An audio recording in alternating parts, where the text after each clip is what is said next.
तालचेर पवित्र मोहन सरकारी चिकित्सालय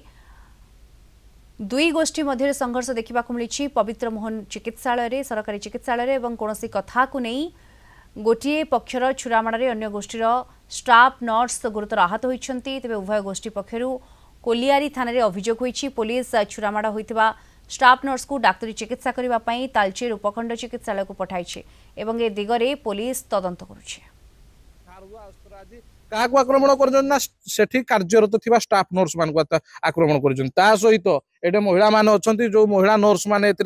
ड्यूटी करुले आप सीसीटीवी फुटेज देखिपारे जाकि जबरदस्ती रेजिस्टर छड़ा जाऊँगी रेजिस्टर फोटो उठा जाऊँगी देखो सीसीटीवी फुटेज अच्छी आम आपको आगे सीसीटीवी फुटेज देखू डॉक्यूमेंट दबा उद्देश्य मु मेडिकल को चिकित्सालय को जाइली डॉक्यूमेंट देके रिटर्न होतली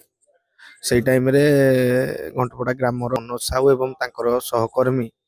जमीक रिची देहुरी एवं मंटू नामक पिला आसी मो आगे गाड़ी छेकीदेला छेकी मत असभ्य भाषा कहला तापर मुझे प्रतिरोध करने चेष्टा कली मनोज साहू मो मुह को मारे मो चश्मा गोटे साइड भांगी जाइए मोर गैस्ट्रिक होता मुझे डॉक्टर को देखा करने जाऊँगी से समय से स्टाफ नर्स भितर जी गोटे मुख्य दलाल आसिक मत असभ्यास गाड़ी गुलज कले प्रतिवाद करने द्वारा मत से धक्का दीटा मारे तेणु मुझे आसिक लिखित माध्यम पुलिस को जनइली पुलिस को जनइला 10 मिनिट पर आसी आसला मुझे शुणा पाइली से कौन आम नारे एफआईआर कर।